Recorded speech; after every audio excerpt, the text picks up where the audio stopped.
Hello and welcome to Personable, a podcast focused on speaking to the world's best, enabling you to become the best that you can be.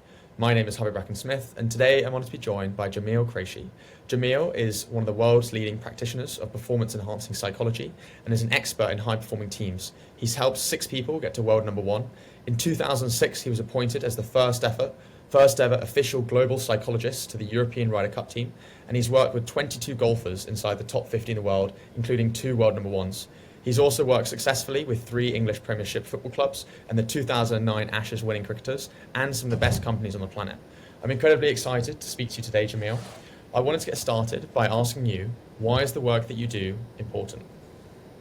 Oh, hello, Harvey. Nice to speak to you too. I think the work that I do is important because I think everyone can be better. Basically, it doesn't matter how good you are. I think everyone can do a little bit more. And the difference usually lies behind the eyes. So I think that, we optimize our potential, get the most out of ourselves by creating mindsets and attitudes for success. So it's a particular state of mind which allows us to perform well. I'll give you an example actually. If you pick up a book, and you pick up the book and you read a few lines, and then you read the same few lines and the same few lines, and you think, what am I doing? You put the book down. And the next day you pick up the book and you're 70 pages in before you realise it. The book hasn't changed, but the state of mind has. So I think that we perform best, whether you're playing rugby, I know you play rugby, whether you play rugby or you play golf, or whether you're a banker. I think that when we have a particular state of mind, we can get the most out of ourselves. So it's really about trying to, unlock or find the component parts, the foundations of consistent performance, and that's usually in our attitude towards things. I want to ask kind of like a two-pointed question. One being, what drew you to this initially? And the second part of that being, I feel like there's a lot of online gurus these days that haven't got the proper background to educate people how to actually get better. So how should people go about differentiating between those that are kind of spewing rubbish versus those that are actually giving an informed point of view? Yeah, so, how I got into this was I used to play cricket, actually. And I was quite a good cricketer. I was all right, actually, and technically okay, but my mindset was poor. So someone said to me, you're wasting your talent, you should see a psychologist. And so I saw a psychologist, and it got me into psychology, actually. Took me actually further away from cricket. I really got interested in the idea of mindsets and attitudes.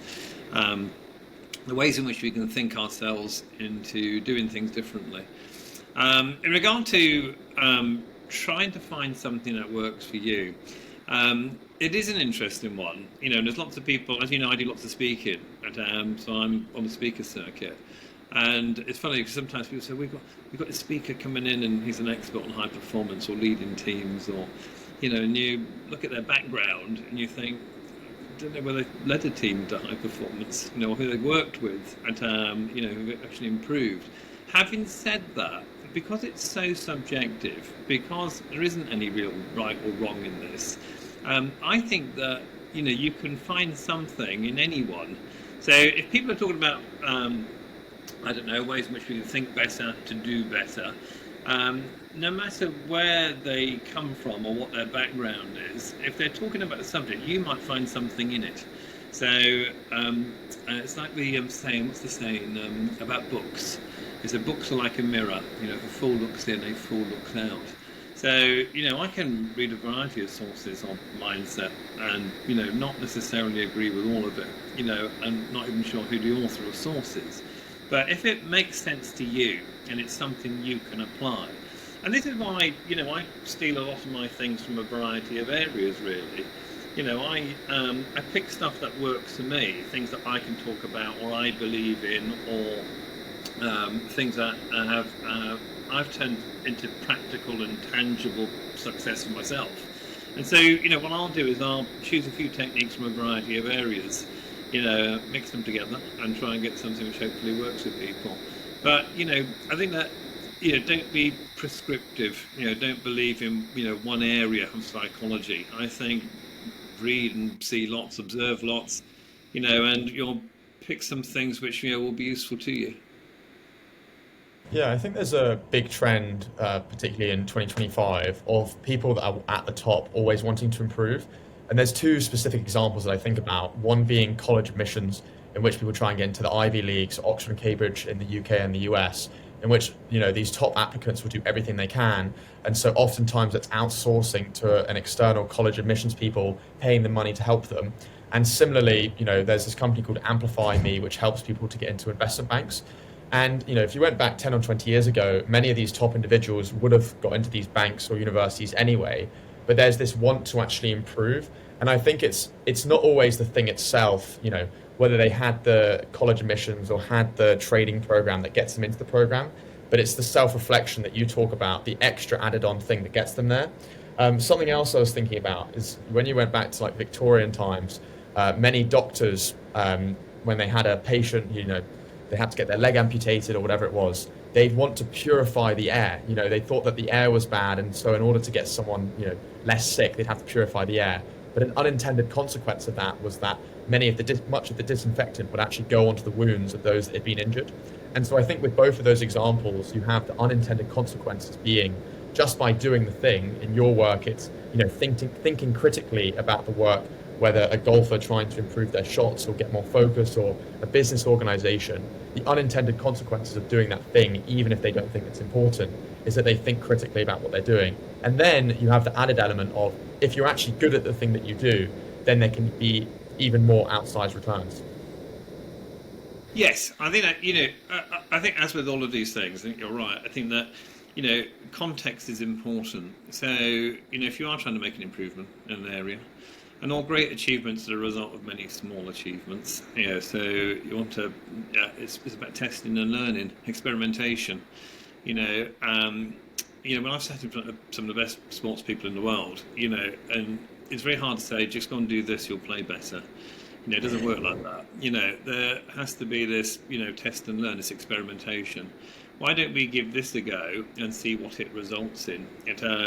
Some of the consequences mean that people don't play as well. It doesn't work for me. I'm playing dreadful now. But that gives us feedback in regard to how we then manoeuvre. And find a way of working which allows success to take place. And you'll often find that obstacles don't obstruct, obstacles instruct.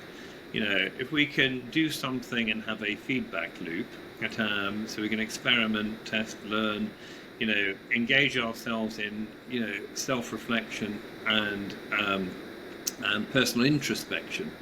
To see what's happening in regard to these consequences, and maybe we can make the adjustments to allow us to find a more consistent approach to being successful. I feel like there are these waves, particularly in recent years, in which people are incredibly interested in the idea of self-improvement, and then they're more focused on like the practicalities of what to do. And then when they get to a high level, they then realise the difference between, Olympic sprinters, for example. They've all done similar training. Oftentimes it's the mindset that enables them to, push them forward and do more training or have that better things. So it kind of goes through these different waves. I've also noticed many hedge funds, for example, have tried to get psychologists in-house. All these miniature gains are actually in the mindsets that have them. And linking to that, I've interviewed two top athletes in this podcast, one being Tim Henman, who was world number 4 tennis player, went to Wimbledon 4 semi-finals, and also Justin Rose, former world number 1 golfer. And something they told me, which was kind of similar, was control the controllables. But what Justin Rose said that I took with me was, whenever he has a good shot, it doesn't matter if it's an incredible shot and he's just landed it right next to the hole, or he scuffed it into a bush. The process is still the same. So don't get too caught up in the highs or the lows. Focus on the next shot. I bring those examples both with the hedge funds and personal development going up and down, the interest, and both with Tim Henman and Justin Rose in terms of controlling the controllables and focusing on the process. I was wondering if you had like a specific athlete in mind or a specific example of someone that you'd help with something they were struggling with in sport, and a mindset or thing that you gave them that led to positive results. Yeah, so what you just talked about is the idea or principle that consistency of mind gives you consistency of play. So the more consistent you are in your thinking, the more opportunity you have of replication. And then what sports people look for is replication. That how do I do this task in the same way each time? So, and that can be affected by few factors, environmental factors, where you are, sort of physical, completion of the task, but also, what it means in regard to the tournament. If you're trying to putt at 6 feet for $10 million, there is a level of interference in regard to your, the way in which you look to complete the task. So consistency of mind gives you this consistency of play, whether you are a banker or whether you're a golfer. I think that, I'll give you an example. There was a golfer who I worked with. It would be wrong to name him, who had big ups and big downs. So, if he won a tournament, he'd be really happy. Drink champagne, everything was wonderful. If he played rubbish, he was totally down on himself. So completely down on himself. So these big ups and downs. I said to him, where do you want to be in regard to world rankings? He said, I want to be, top 10 in the world. So in 5 years' time, I want to be top 10 in the world. And I said, okay, then we'll answer this question. If you played rubbish this week, missed the cut, played dreadful, could you be top 5 in 10 years' time? Top 10 in 5 years' time. He said, yes, it could be. I said, okay, well, answer this question. If you won this week, could you achieve that goal? And he said, yes, it could do. So really, it's meaningless. In regard to what you're trying to achieve long term, whether you win this week or lose this week, you can still achieve the goal that is most important to you. I said, answer this. If you learned nothing in this period of time, from now until then, could you achieve that goal? He said, no. I said, so the emphasis really isn't on winning and losing. It's actually on how much you learn. And you'll know from rugby, how many sports that you play, that sometimes you can win and learn nothing, and you can lose and learn a lot. But if learning is the most important thing towards your goal, then it doesn't become about the winning or losing. It becomes about how much you learn that week. And I think that what happens that he actually changed. He actually got to top 17 in the end, I think. But one of the things which he did, was ask different questions of himself in regard to reflection.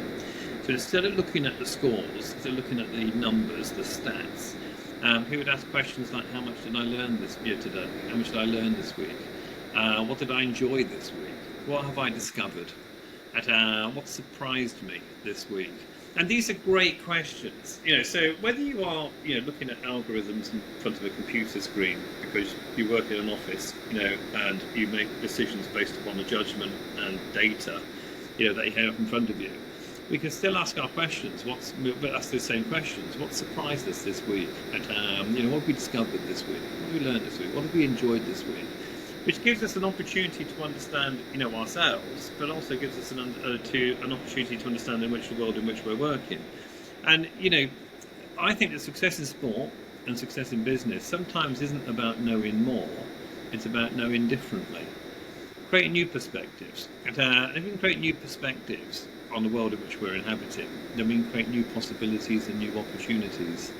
So I think the key is to move outside of the mental tramlines and the habitual thinking in which we approach things. So here's a depressing statistic for you, Harvey, that it's estimated that 40% of what we do is done by habit alone.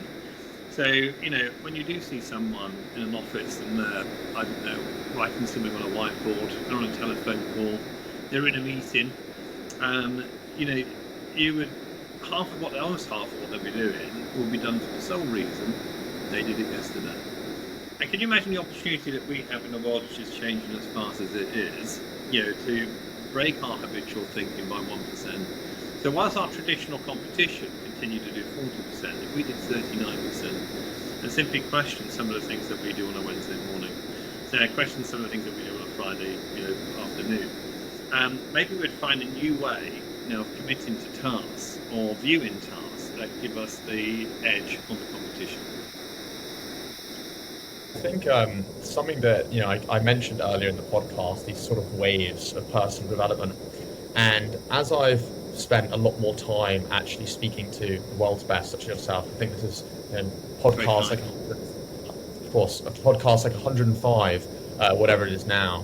I've actually learned more about the habits that have actually got people to the point they're at, because I'm 21 years old now. And when I was 13, 14, 15, I was obsessed with this idea of making money, becoming really successful and what that took. And I spent a lot of my time consuming videos that were like, here's how to make $10,000 in a week, here's how to become a millionaire by 21, 25, Yeah. you know, all of these things, right? Yes. And a young, impressionable brain, there's not much that can actually be done on the focus of that. But a key takeaway that I have for the listeners at home would be that when you actually get into the weeds of what it takes to be successful, whether it be your golfer that wanted to get into the top 10, whether you with your speaking business and the work that you do, or with me with this podcast, it's actually not as glamorous as we often think or want it to be. It's not these constant sprints and incredible missions and, you know, social network film-esque cool things that we do. It's actually just good things done well consistently. I think Stephen Bartlett, who I think you've been on his podcast as well, he posted a thing a couple of weeks ago and said, great is just good done consistently.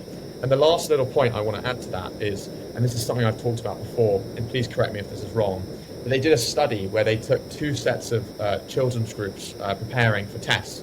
And one group, they would basically say, well done, like if they scored highly on a test, but if they didn't do well, they would say it's not good enough.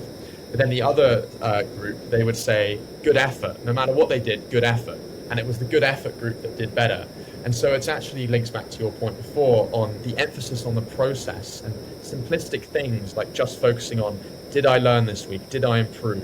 You know, have I done better than I did yesterday?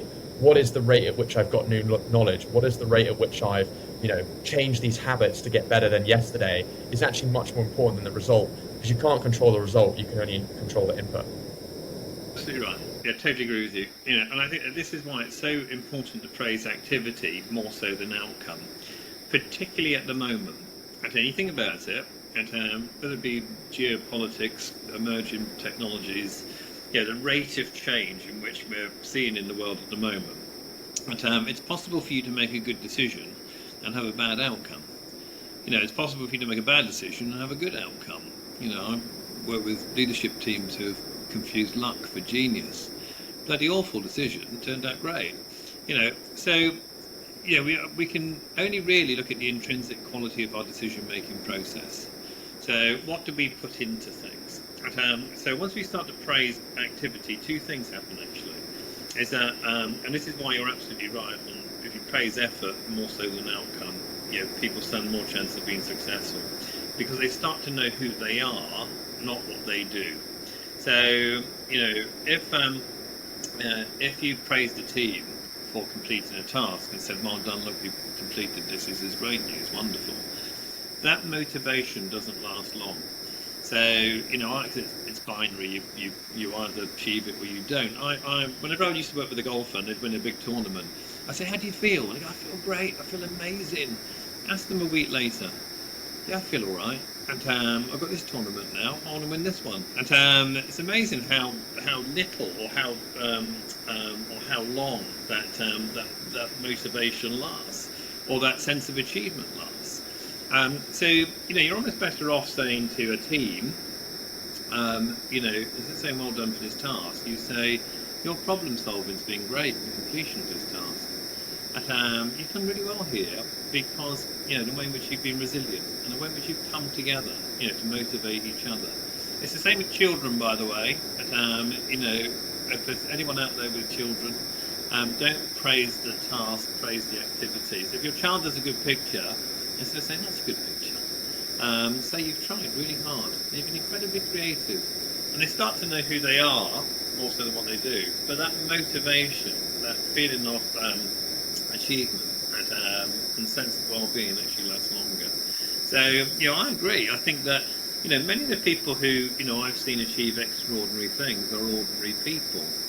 You know, the reason why they've done extraordinary things as ordinary people is their, you know, their commitment and discipline.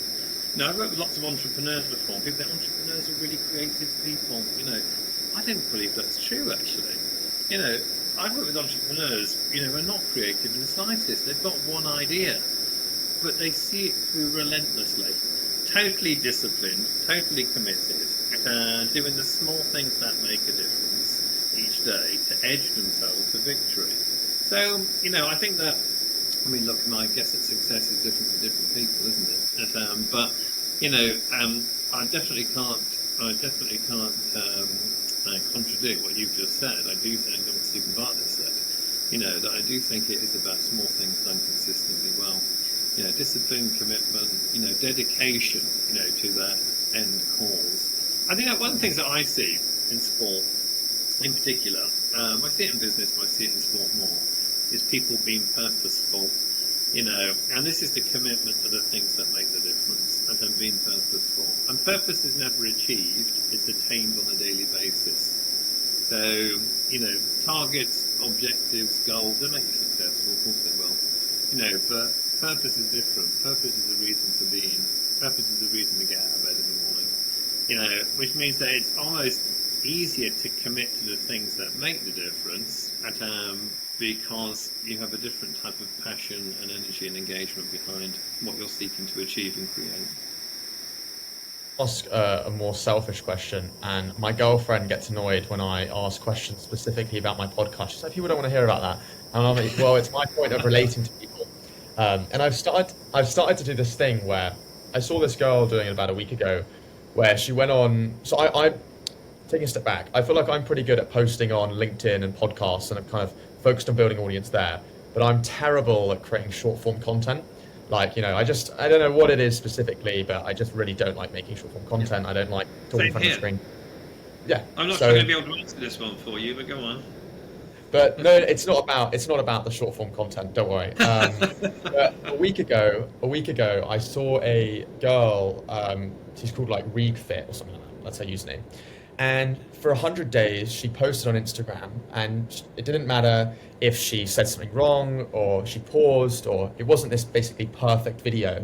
She was going to post her thought no matter what for 100 days in a row, with the sole goal of getting better at public speaking, saying what she thinks, making more coherent messages, building audience, etc. She did it for 100 days. And as a consequence of that, it wasn't her initial goal, she built an audience on the side, and now she's at like 10,000 followers. And I thought to myself, that's not 100,000 followers, but if simply by posting like just me talking to the camera, it might be embarrassing, I can gain a few more followers, that's great for my podcast. So I'll start doing that. So I've now done it for about a week, and the results have been varied, but it's not my goal, right? And I did a video today, and this is what my question relates to. And I talked about the idea of internal versus external motion, right? Not emotion, internal versus external success. So internal obviously being like the benefit you get from doing the thing, the hard work, the patting yourself on the back. External being, for this podcast, views, money, praise, etc. And the reason I bring up those points is I'm going to put a few different ideas out there. One being this idea of like tall poppy syndrome, in that when you're sort of like starting as a little sprout and you're not doing much, people want to build you up. They'll give you all their ideas, they'll introduce you to everyone they know and help you with success. But the minute you kind of go above the other poppies, people want to cut you down, they get jealous, they're disinterested, they don't want to help you with your ideas. The reason I bring this up is something I've struggled with recently is the sort of both complementary and contradicting ideas of internal versus external success. So with these videos and with these podcasts, the internal thing is I learn from amazing people. I learn a lot about business, about psychology, about stocks, about startups, etc. So that's building myself. But because the podcast is doing well, I am getting associated with many of the best people on the planet. My views have reached like 50,000 in the past month. I've started to earn hundreds of pounds, and I think maybe thousands or tens of thousands in the future.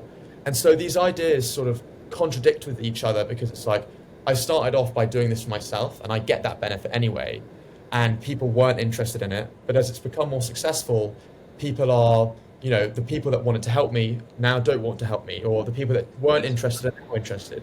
So it's sort of how I go about navigating the internal and external forms of success, and how I get them to both help one another when sometimes they contradict. It's quite a lot there, but this has turned into a therapy session, hasn't it? And, yeah, of course. Okay. So I was here under false pretenses. So I think that I think you've got to do what's right for you, and I think that what's difficult for us is that as human beings we are contradictory. Our personalities are dynamic. Our wants, desires, and fears are the same too. So it's a bit about being purposeful, and there's probably an answer in there somewhere on the purposeful bit. It's amazing, how many people who in sport and in business, are themselves and these are really successful people, are themselves in the context of their business or sport. So, and what I mean by that is that I think being a good leader, being a good entrepreneur, and being a good golfer, is not seeking to impress, is seeking to express and be ourselves in the context of our workplace. So, and, I've got to admit, even from a personal perspective, that, I've failed at huge amounts of things, massive amounts of things. And, I've found something I can do. But it really is the closest I've ever got to an expression of me. So when I stand on stage and do a talk, or work with sports teams or sports people or business teams and leadership teams, I genuinely am, more myself than I ever have been. So in a variety of roles I've had previously, I more tried to fit in, than to, express myself in a way which, brought the most out of my talent. So I wouldn't worry too much about I think you might be talking about the symptoms, but not the disease. But I wouldn't worry too much about, the channels, the platforms, and the content so much. I would, get out of bed and do what you fancy doing that day. And it might be short form content, it might be writing an article, and it might be, phoning up a few people who you might want on your podcast, and I think that we can be as true to ourselves as we can be. I think that the difficult thing these days for Premiership footballers and podcasters, is that people have a say at, social media, whatever it might be, people have a say. But I think that, the more that we can do things which, are meaningful to us and then allow others to, find us through that, and I think that, that's probably one that's the best form of publicity, this word of mouth thing, because people engage with you and what you stand for and what you're trying to create, and secondly, it feels to be less energy when you are, it's less taxing, to feel as though you've got to do things, which are outside of your comfort, or purpose. I really like that idea. I'm not sure it answers your question, but... No, it did, because I think instead of treating it as a sort of the internal versus the external, you treating the external as an expression of the internal. So I really like, I don't know if that's what you said. Harvey, you're a very deep thinker. I think that, if you get up in the morning and you think, I'm going to do some content today. And, do you know what? Maybe it comes back to our original bit at the beginning about state of mind. I bet you sometimes when you do, something, and let's say short film context, that's what we're talking about. Maybe it's a state of mind thing where, you're not in a state of mind to do it sometimes or most of the time, but occasionally you are. So maybe work with your energy levels and enthusiasm. And I think that's the thing. I actually say this in the workplace quite a lot at the moment. I say it's no longer about time management. It's about energy management. Manage our energy into a space where we create most impact and most value. And sometimes we write out our to-do list and I feel demotivated. So why am I going to just do my to-do list from the top to bottom, in which I wrote it down last night when I was motivated? What I should do is work with my energy levels and think, I'm not feeling it today. So therefore, I will do these 3 easy emails. I am totally motivated. So why am I going to start with this task? Might as well get on with that tricky proposal that I've been putting off for 3 weeks because I actually feel engaged about it now. So, maybe working with our energy levels and doing some things which are relevant to our business or to our life, but, choosing when to do them, and becoming more of a master over, our time and energy, much more so than a slave to our to-do list.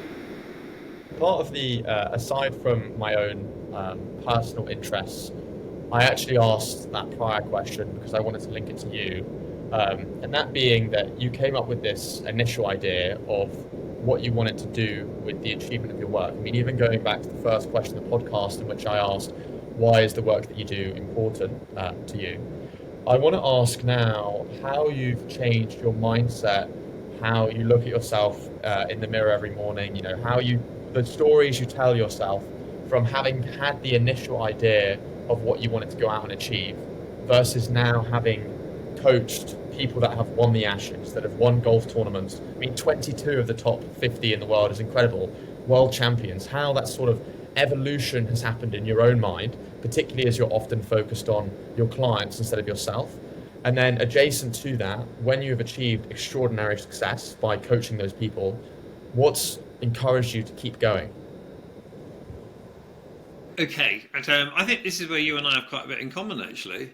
You say that you learn a lot from your guests, but I think that what I do is I'm in a lucky position where I work with some really good people, and not just in sport, but in business too. Sit in front of some very successful people, some very talented, very senior managers in organisations and teams, and so it almost replenishes itself. My techniques and content, I'm often hearing things which I think that's a really useful way of thinking. I like that. That's a really useful technique, actually. So, I remember sort of speaking to golfers and someone like, I don't know, sit opposite Lee Westwood, for example, and talk about, putting under pressure. And I think that's really useful in a business environment. When you've got a tricky presentation or a pitch in front of customers, I think that's really useful. I like that. And so what I can then do is I can translate it into business. I've also sat in front of, CEOs who said the way in which I lead my team is I do this, particularly when I've got a team that doesn't get on. This is how I try and get them together. I think, do you know what? That's a great technique in the Premiership. And I love that. So I think that I'm in a lucky position where, what I do allows me to have access to as much content as I share with others. So I learn all the time from doing this. And the other thing with psychology, as I said right at the beginning, there's no right or wrong. So you tinker, you experiment, you try some stuff. This really works. I like it. So we'll use it some more. I quite like the way in which it is dynamic. It is something that you engage with and make it yours. So, and that's the thing with psychology, is those techniques should be relevant to who you are, and the way in which you want to, organise yourself and your business and the people that you work with. So I think that in answer to your question, you asked a couple of questions there. We've got to have a look in the mirror. I'm certainly proud of where I am. I'm pleased. I never thought that, I would work with the people I work with and do what I'm doing now. It was an amateur interest, psychology, but I just love it as a subject. And I think that once you start to chase your passion more than your pension, I think the world rewards you. So, the world reveals itself, to you in a different way when you become passionate and engaged in things. So, and I'm in a lucky position where I share what I'm passionate about with some people who want to engage with it. Some people are open-minded to it. So it becomes more of a partnership in regard to sharing with each other what we believe and know about mindset, attitude, performance. So, and that gives me the opportunity to learn, which I then go and share more in terms of other people. And so it seems to snowball, really, when you get the work that I do. A misconception I had when I was younger was this idea that if you sort of gatekeep the knowledge that you have, that you'll get a comparative advantage to those around you. Like if you learn something incredible, keep it yourself, no one else knows, and so you can get better. But I've actually learned that by sharing that knowledge with like-minded people, either in different fields or people on your team, you can actually, you learn something, they learn something, and you sort of pass it on. It's like with this podcast and like what you have, working with your clients, all these different fields, there's actually a lot to take away. And so that's definitely something I've learned. I saw something interesting the other day, which was basically saying if you went back 100 years ago, 100 or 200 years ago, prior to the internet, prior to modern day books and research being shared and exchanged, many of the smartest people on the planet, or most successful, most powerful people, were those that had the information. But nowadays, with Google and large language models and AI, information is everywhere. It's actually those that can interpret the knowledge the best and give their own mindsets and perspectives on it that are the new thought leaders of today. And I think that's really interesting with how you talked about with your work and with this podcast, is that those are things that we're enabled to do. I want to go back to Lee Westwood or any golfer. You can draw anyone as an example. Of all these successful people, you mentioned golfers would often get that initial thrill of having won a tournament, and then the next week they're focused on a new tournament. I would love if you could give your perspective of if you found there to be any commonalities or different in terms of what the North Stars are of many of the athletes that you've worked with. Is it to be the most successful athlete on the planet? Is it monetary rewards? Is it recognition? And what have you found to be the North Star of those that have had longevity in what they do versus those that haven't succeeded as much? Yes, so your initial point, and I totally agree that we're not short of information or knowledge. So the I think that people's success will come not from having high technical expertise. If we're talking about a corporate environment, not from having high technical expertise, because high technical expertise is no longer as valuable as it used to be, because we can Google things. So lots of people know a lot. So that's not where success lies. It's not what you know, it's how you think about what you know. You share it, argue it, debate it, and become curious and challenging about the world, about what your viewpoint and assumptions are of the world in which you're living. So a question we need to ask ourselves all the time, is, are we changing as fast as the world around us? We can't trust the future to anyone who champions the past. The future demands us to be different, and you're right, so more open-minded than we ever have been about interpreting the data, the information, the insight, the knowledge, to become future relevant. And so it's about perspective. That's what it's about. In answer to your second point about what makes people the most successful they can be, I think that talent is not enough. It's talent and teachability. We all know super talented people, who don't go on to achieve, what they should achieve. But it's probably because they don't self-invest in the right way. So how do we learn to be better? And I think that if you look at someone like Tiger Woods, for example, the fact he's still playing golf, shows the ability to learn about his game as his body changes. And so the way in which his career has changed, the way in which his physicality has changed, the way in which golf has changed, technology has changed, no doubt, with balls and clubs and whatever else.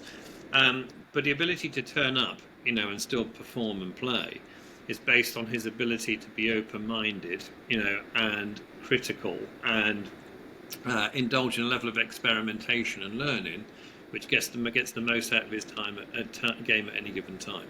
So, I think that when we commit to something which doesn't have a finite end, such as learning, such as enjoyment, I think that people have greater longevity in their careers. I work with a number one in the world who, and his viewpoint used to be, whenever we talked about it, he says, I imagine I'm number two in the world. So the way in which I remain number one is by imagining I'm number two. And if I was number two in the world, what would I do now? And so thinking about how he'd practice, what he'd eat, how he'd live his life to get to number one, even though he was number one. So there's a variety of techniques, but most of which, if I was to distill them, if you're looking at the North Star, I do honestly believe it's about our ability to learn, develop and grow in the context of our game or our business. So I think once people start to, and you think about it actually, you come into this world, you come into this world not knowing all the answers. You go out of it not knowing all the answers. So it almost proves that, the only thing that we actually have, is our ability to learn, develop and grow. We are born necessarily imperfect. We learn to walk, drink, eat with a knife and fork. Every single thing we do now, we've learned how to do by repeatedly failing at it. So in fact, walking's a really good example of it. If you think about, as a baby, we spend a year and a half of our life, almost every day, all day, trying to walk. It's our safest position, the biped position. So if you look at a baby, a newborn baby, they actually do little sit-up things, to actually strengthening the spine, to be able to get into an upright position. We have a year and a half where we spend all day, every day, trying to walk, and then we get up and we wobble about and fall over. After a year and a half of real and meaningful effort.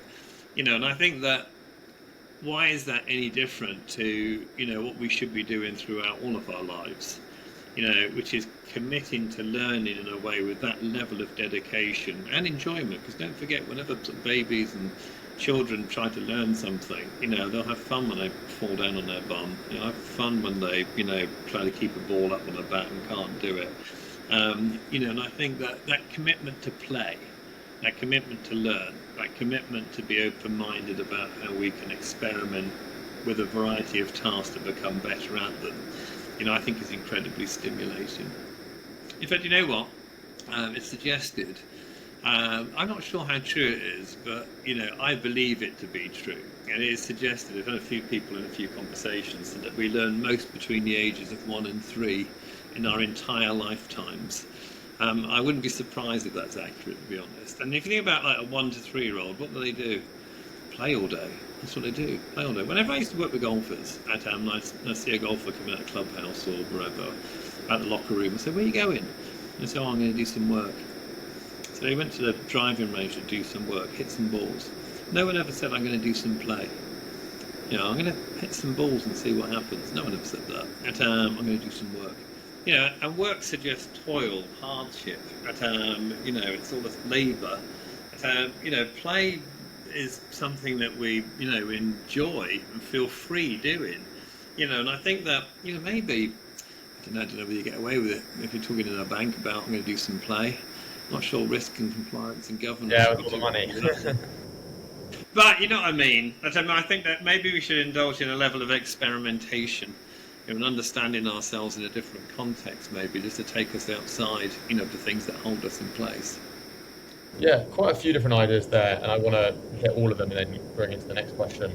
The first one being, linking back to your point, I think there's a strong idea of expectation, particularly as you get older. Like big thought leader Gary Vee in the social media space, and he often talks about before the age of 30, 35, doesn't matter what you do. He'll use more colourful language than that. Go out, try things, fail. If you don't succeed, doesn't matter. At least give it a chance.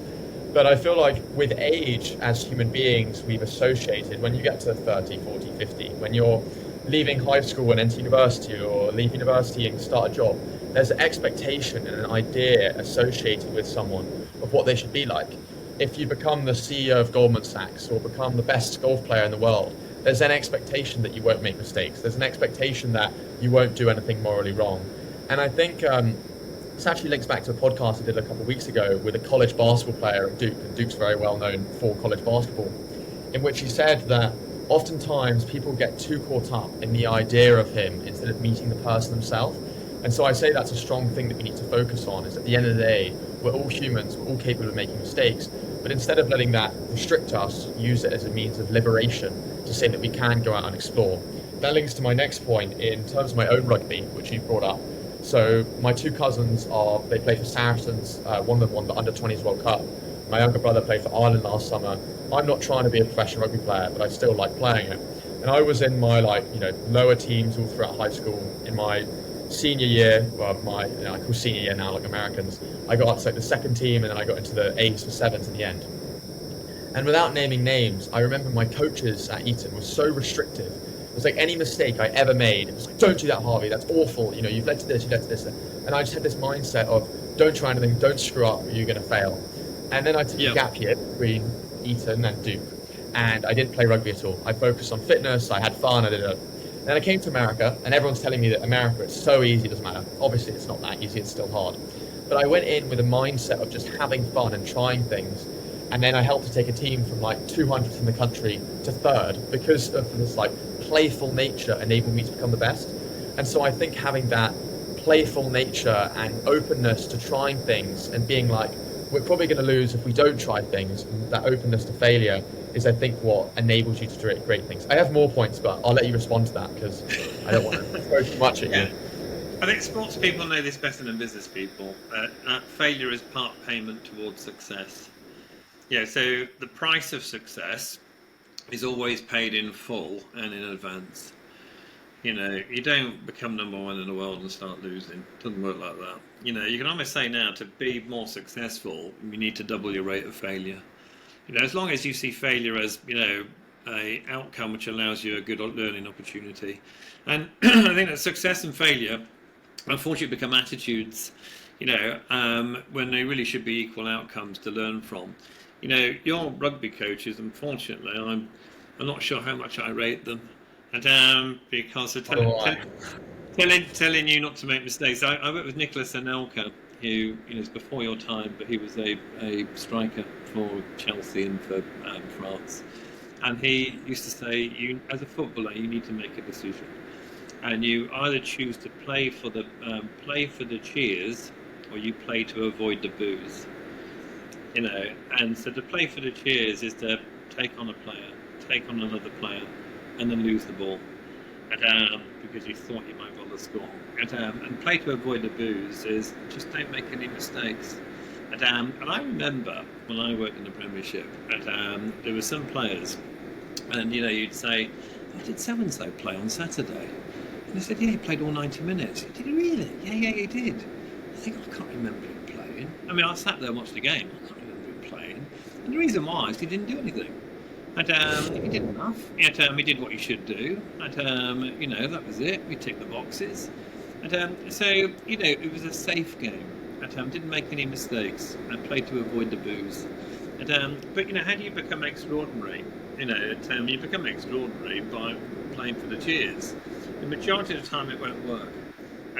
But when you win big. And also have more fun.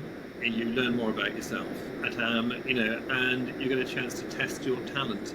And there are so many. I remember someone saying about a golfer who was particularly talented, who never achieved anything that anywhere near what he should have done.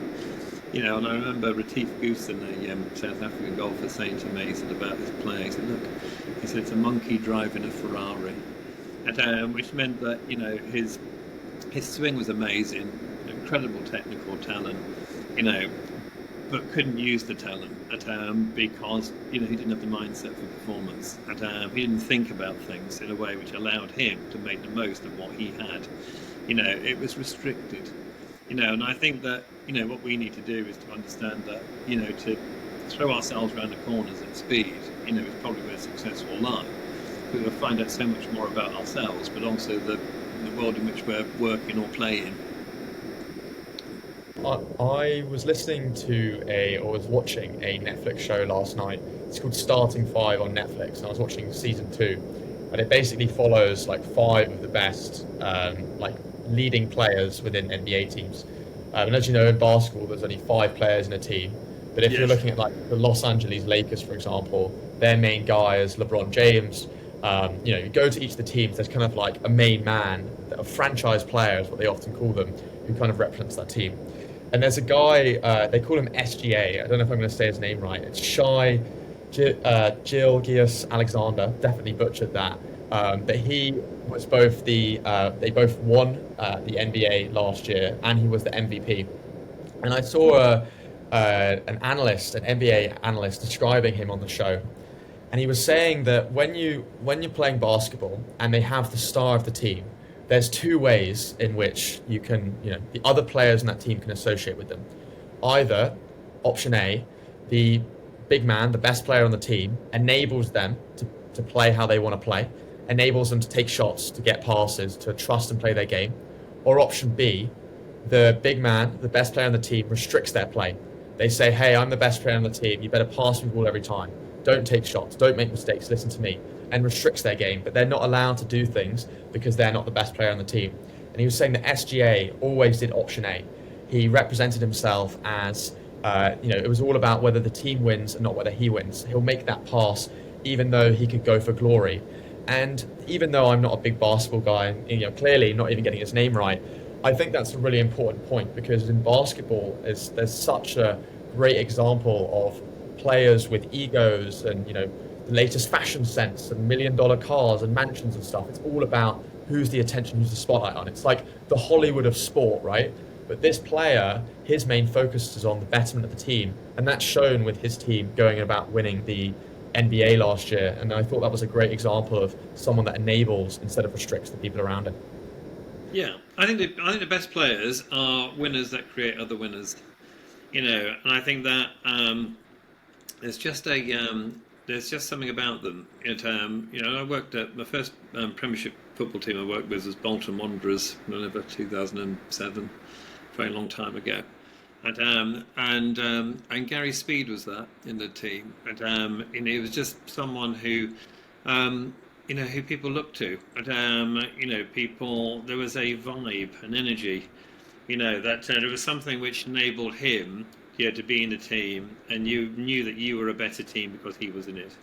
And it wasn't because of what he said. It wasn't. It was just literally how he was. It was a presence, a professionalism, dedication, a smile. It was something that would make you feel at ease. And the best players are winners at cricket. Other winners and I'll give you the opposite of that. I worked in a Premiership football team, and the star player left. So the star player left to go to Chelsea, and the team were gutted, thinking about literally lost our best player.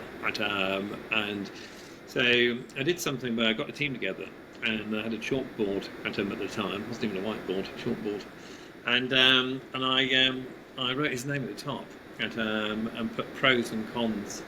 And so what's the pros? What's the best thing about him? They said scored goals, and absolutely scored goals. I said, what else? Well, was the goal scoring really? I said, okay, let's have a look at the cons. I said, what didn't he do?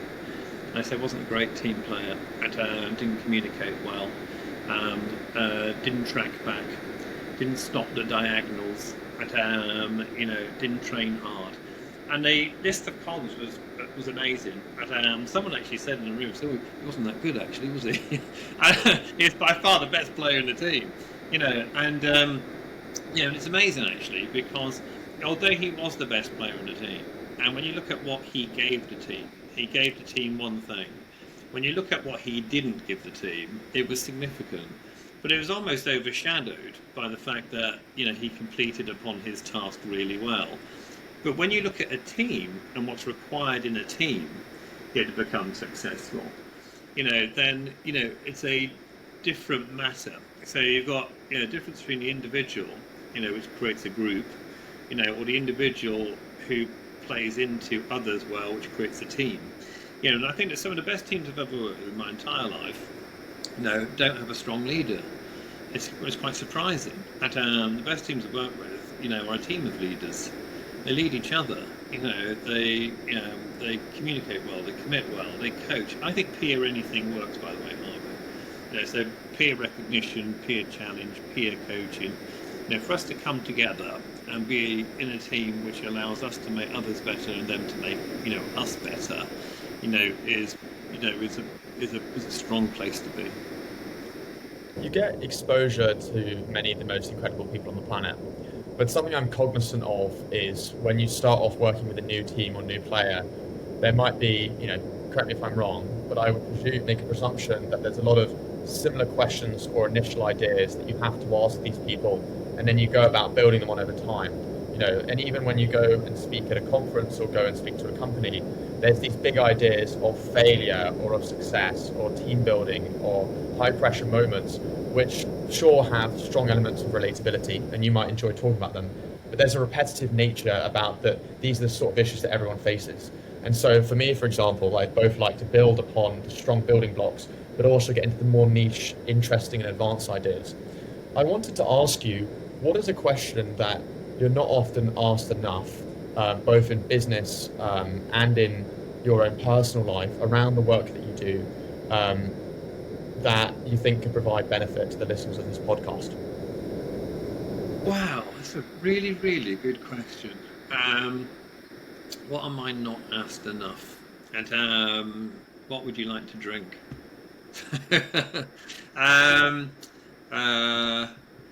That's a really good question. It really got me thinking now. I think that I think that one of the questions that which I'm probably not asked enough is how do I become more open-minded? And I think that people ask, well, how do I think differently? Or how do we have our people more creative? Or how do I get more innovation in my team? And in a way, I think that it's a bit of a rifle shot technique. It's a bit specific. I want my people to innovate more. They need to be more creative. I think that open-mindedness is key at the moment. I think our ability to challenge the assumptions that our business is built upon, our careers are built upon, is really important. And I think that, it almost feels, as though some of the things that people want to affect are towards this end goal. So I need my people to be more like this if we're going to hit our 2030 strategy. I need our people to be more like that, if we're going to, survive in this competitive landscape. And it feels a bit, prescriptive, whereas how do I just get my people to, connect better in regards to their knowledge, understanding, insight and opinions. Some of the best teams that I work with at the moment in business have high diversity and high psychological safety. Lots of people with different opinions, different thoughts, different ideas, but they're in a culture where they're free to share them, argue them, debate them, challenge it, unlearn it. And you think about the world at the moment that, not one person knows the answer, but maybe through the wisdom of crowds, maybe through the collective understanding, maybe through, creating a community with a purpose, more so than a business with targets, we can play into each other in a different way, become more open-minded. And if you look at the way the world is at the moment, I don't want to go on a rant now, actually, Harvey, but we appear to be more closed-minded, if anything. You're obviously in this country, you're for Brexit, you're against it. You're for immigration, or you're against it. And so there's always these closed-minded arguments which are polarising. And I think that we need to be more more open-minded about the way in which you see things. We seem to be wedded to particular mindsets. So maybe the answer isn't how do I make my team more innovative and how creative, and I get that one lots. Maybe the one that I get less of is that how do I just create a culture of open-mindedness? Where people are free to think some things, based upon some of the stuff they're seeing and hearing, and indulge in a new interpretation and translation of those things to allow them greater insight and understanding of the world in which they're living. Maybe that's the question. Maybe I'll be asked that question lots now that I've been on your podcast. Maybe it'd be, if I come back, if you'll have me back, I'll say the most asked question is how do I become more open-minded? Thanks, Harvey. Well, it's funny that we struggled to, due to scheduling difficulties on both ends, get the podcast done, and now you already want to come back for a second one. Yes, it'll be a couple of years later, the way in which we've organised this one. It's my fault. I'm sorry. No, all good. I've got a few more questions just before we close out. One of which is, how do you go about landing high-profile clients, such as speaking before, Tony Robbins, working with the best golf players in the world? How did you do it? And similarly, how can other people go about networking, learning from, working with the best people on the planet? Yes, so word of mouth. That's all. I think that the sports world at the highest level is incredibly small. So it's really small. And so I was working with some golfers, and for example, and I fell into that. That was pure luck, by the way. That was nothing to do with networking or anything. It was pure luck. So I started working. I worked with a golfer. He did incredibly well straight away. And then he was very generous with his praise. So he led the Open for 3.5 days.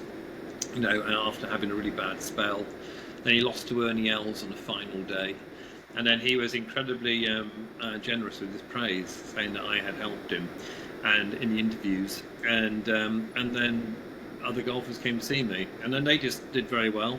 So I worked with Nick Doherty, and he was going through a little bit of a bad patch, and then he won in Singapore straight away.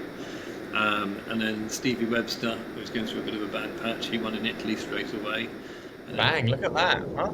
Yeah, well, do you know what? I'm not going to. But you know what, though? I'm not going to take the credit for it, because they've got big teams behind them. There's swing coaches and putting coaches, and, and nutritionists and all that. So you play a part. So I had some good fortune, some good luck. Our players won and did well, and then what happened was that all of these people are well connected in other sports because it's sport at the highest level. So I was, for example, how I got into the Premiership was that Chubby Chandler, who's a manager and agent, he was managing Darren Clark, Lee Westwood, Ernie Els, a lot of golfers I was working with. And so he was having a drink with Phil Gartside, who was the chairman of Bolton Wanderers Football Club, who were a Premiership football team at the time. And Phil was complaining about his team doing badly.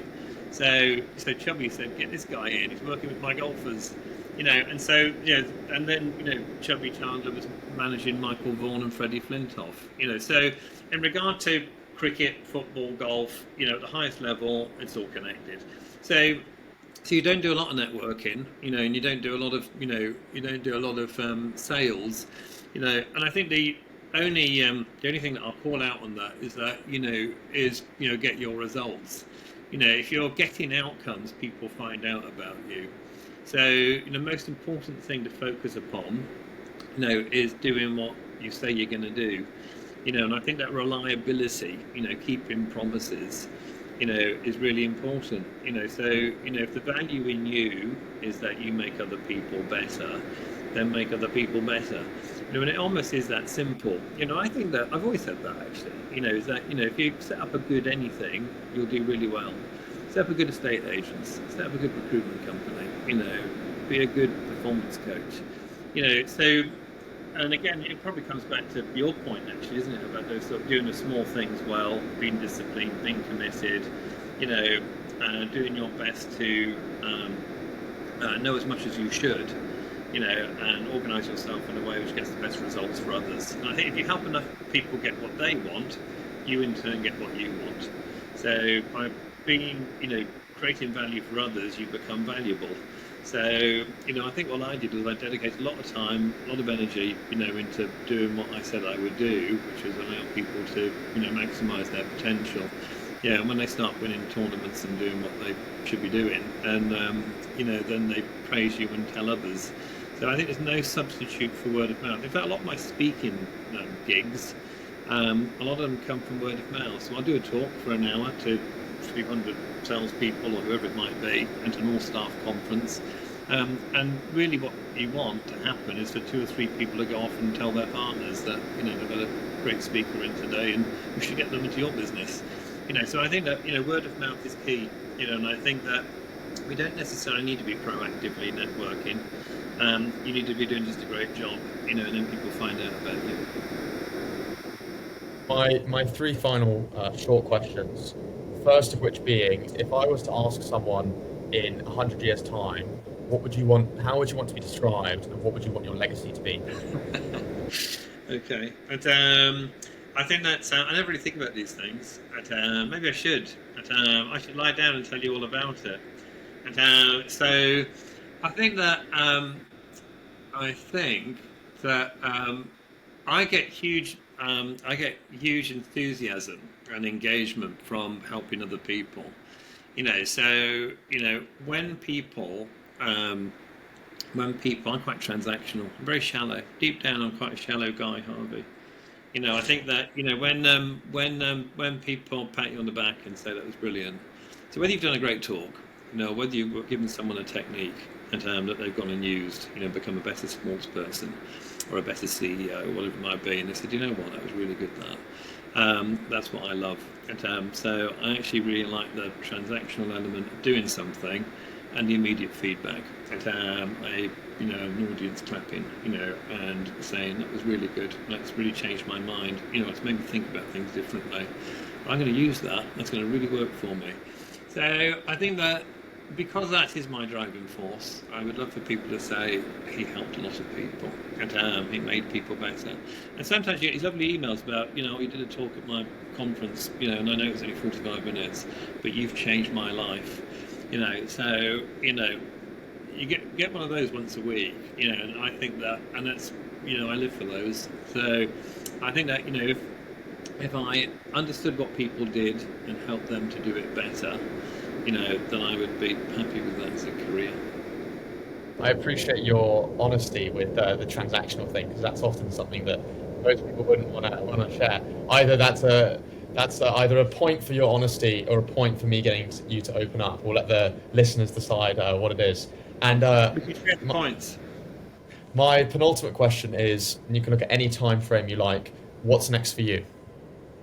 I don't know. I've never had a plan. Not once have I created a plan in my entire life. I've had no strategy, no business plan. none of it ever. And You're going against your own advice. You're going against your own advice. You want to be top 10. Here's the guidebook, but I don't do it in my own life. yeah. But but look, I mean, two things that cobblers' children have the worst worn shoes. So you're busy doing it for other people, so you don't do it for yourself. But you've also choose techniques which work for individuals. So the technique that works, it's a bit like, if you said to me now, go and talk for 3 hours to that audience of 2,000 people about collaboration, about resilience, I go and do it no problem. If you said to me, here's a script, it's a half a page of A4, can you read that out? I'd really struggle. And because my brain just doesn't work like that. My brain doesn't think in a particular way. So my brain doesn't process plans and strategy. So I quite like the immediacy. It's funny because sometimes people say to me, "Oh, where are you going next week? What are you doing next week?" I don't know. And then I look at my diary and say, "Oh, I'm in India speaking, or I'm in South Carolina speaking on Wednesday. I didn't realise." And so I don't necessarily think long term in that way at all. Even when I look at my diary, I don't think long term. It's funny. Sometimes my wife will say, I'll say, "Oh, should we go to eat tomorrow?" She goes, "Oh, no, you're in Rome." I go, "What? Is he in Rome tomorrow?" Oh, okay. And so I don't think long term. I don't have strategy or plans. I like the idea of reimagination, reinvention. I like the idea of maybe I'll be doing something else in I don't know, a year or two, who knows. But for the moment, I'm incredibly happy. There was a golf psychologist, just very briefly, there's a golf psychologist called Jos van der Voort, and he was brilliant. He was great. He's unfortunately no longer with us. But he used to say that every single morning he'd go for a wee when he woke up, and he'd whistle. And he used to work on a golf tour. And so he'd start the day whistling a tune. He was very musical. And he said if he ever had a wee and didn't feel like whistling, he said he'd give up the golf tour. Because he just had lost the happiness for it. So he'd wake up every morning and with a tune in his head, and whilst he was doing his morning routine, then he was happy. And the day that stopped, he leaves straight away. But I'm incredibly happy doing what I'm doing. I have no plans to stop. I've got no plans to continue. It's just I am where I am. I'm quite happy with it. My final question, and I ask this to every guest on Personable, is what is one thing that you want a listener to take away from this episode? I think the main call out on this one is, in fact, can I give 3? Or is that greedy? As many as you like. Well, I'll give you 3. Be open-minded. There has never been a better time to challenge what you believe to be true. And I do believe that those who experiment the most will win. In any sport, in any sector, either in business too. So, I think be open-minded. Second, be motivated by what you're seeking to achieve and create, not motivated by what you're seeking to avoid. Yeah, that's specifically for you, Harvey, and your rugby, okay? And don't listen to the coaches. And then the third one, I would say, that point that we covered on, failure being an important part of success. The price of success being paid in full and in advance.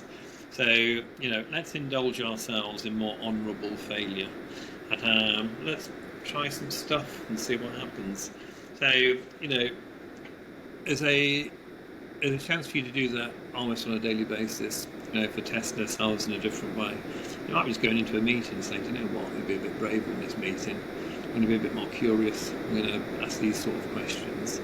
Or it might be with our careers. It might be maybe a bigger type of risk. But whatever we do, if there's a level of embracing the idea that things might not work, but even if they don't, it will give us the feedback and instruction, for us to modify, our next step. Then I think that could be useful at the moment. So 3 things for you. I interviewed a famous actor called Tim McInnery. He was on Blackadder. He was in Game of Thrones. Experienced actor, Tim. Yeah.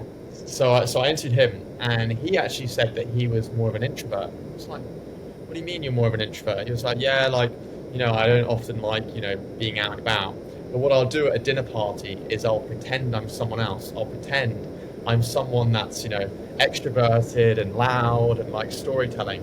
And I think that even if you're hearing from a world famous actor who spends his time talking in front of other people, pretending to play other roles, if he can pretend to be this out there person, we can all too.